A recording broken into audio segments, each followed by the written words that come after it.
Hello students, इस video में हम प्रश्नावली 8.1 का सेकंड क्वेश्चन करेंगे। और इस क्वेश्चन इस तरह से है कि अगर एक समांतर चतुर्भुज के विकर्ण बराबर है तो हमें यह दर्शाना है, हमें प्रूव करना है कि यह एक आयत है, एक रेक्टेंगल है। पहली बात तो मैं आपको यह बता दूं, आप ये टिप है, आप इसको ध्यान में रखना। जब भी हमें सिद्ध करना होता है कि प्रूव कीजिए या दर्शाइए कि यह एक आयत है, तो हमें आयत बनाना है। दर्शाइए कि यह एक वर्ग है, तो हमें वर्ग बनाना है। तो जो चीज हमें प्रूव करनी होती है, हम डायग्राम वही बनाते हैं। तो हम यहां पे बनाएंगे एक रेक्टेंगल।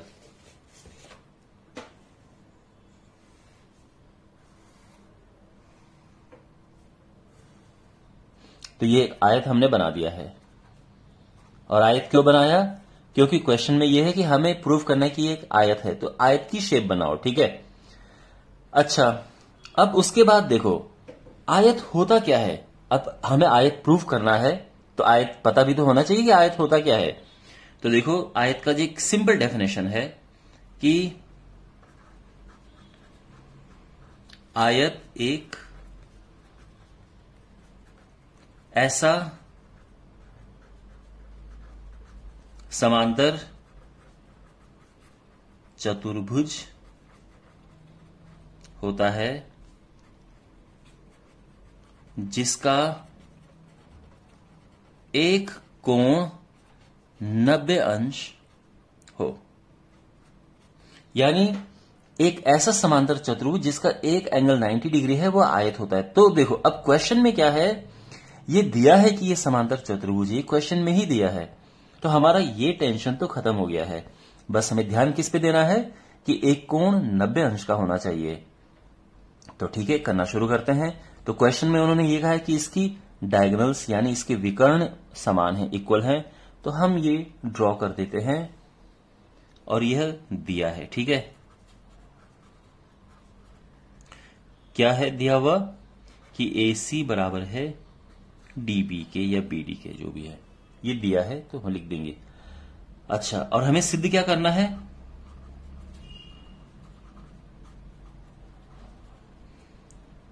कि ABCD एक आयत है और या एंगल A बराबर 90 डिग्री। अगर हम ये एंगल 90 डिग्री प्रूव कर रहे तो हमारा काम हो जाएगा, क्योंकि पहले से ही ये समांतर चतुर्भुज है, ये दिया हुआ है। अच्छा, अब ये 90 प्रूव करना है। तो देखो कैसे करेंगे, हम इस ट्राइंगल को और इस ट्राइंगल को लेंगे। तो ट्राइंगल DAB और DAP और CBA में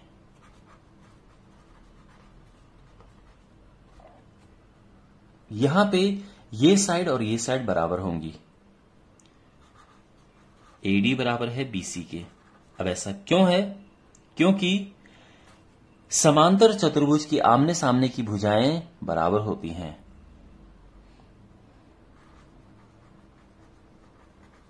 समांतर चतुर्भुज की आप विपरीत भी कह सकते हैं या आमने सामने, विपरीत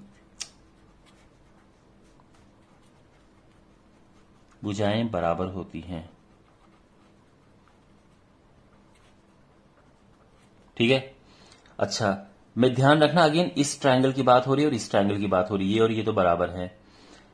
AB दोनों के लिए कॉमन है।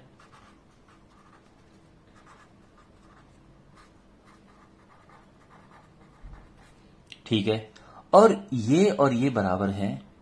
ठीक है ना, DB बराबर है AC के। ये क्यों? क्योंकि दिया है। इससे क्या होगा कि जो ट्रायंगल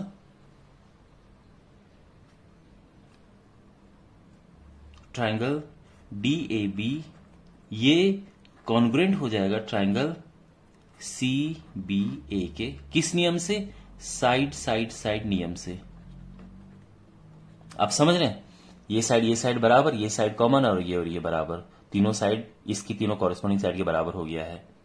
ठीक है, इतना क्लियर हो गया है।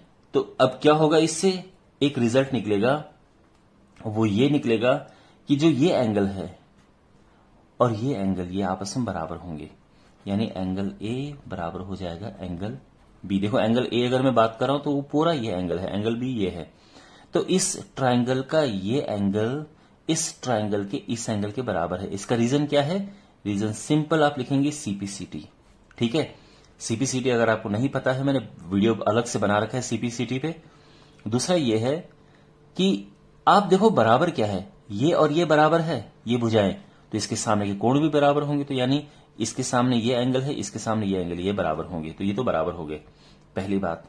दूसरी बात ये है कि एंगल ए और एंगल बी को आप प्लस करेंगे तो 180 डिग्री आएगा। अब क्यों आएगा? क्योंकि जो ये लाइन है वो इस लाइन के समांतर है, तो ये लाइन एडी या डी ए लिख सकते हैं, ये सीबी के समांतर है, ये पैरेलल है। ठीक है, अंडरस्टैंड, ये पैरेलल हो गई लाइन। और ए बी जो है वो है तिर्यक रेखा। तो अगर ये रेखाएं समांतर हैं, ये रेखा तिर्यक है, तो आपको पता है तिर्यक रेखा के एक ही ओर के कोणों का जो टोटल होता है, सम होता है, योग होता है, वो 180 डिग्री होता है। तो यहां पे आप लिख सकते हैं कि तिर्यक रेखा के,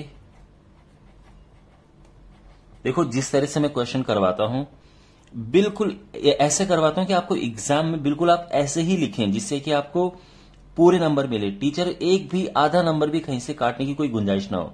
इसलिए मैं एक एक चीज डिटेल में लिखता हूं। तो तिर्यक रेखा के एक ही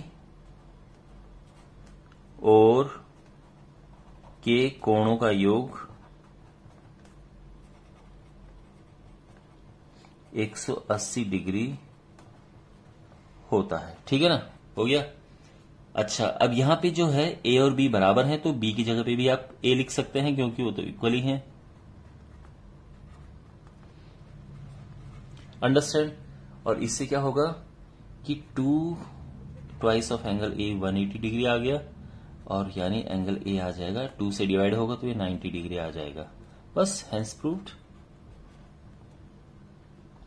ठीक है, तो यही हमें प्रूफ करना था, और बिल्कुल इस तरह से आप प्रॉपर्ली लिखेंगे, आपको पूरे नंबर मिलेंगे। तो देखो ये ऑलरेडी ये हमें पता था कि ये समांतर चतुर्भुज है, क्योंकि क्वेश्चन में गिवन है।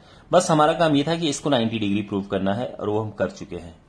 ऑलराइट, तो आई होप ये आपको समझ आया होगा। मिलते हैं अगले वीडियो में। Take care.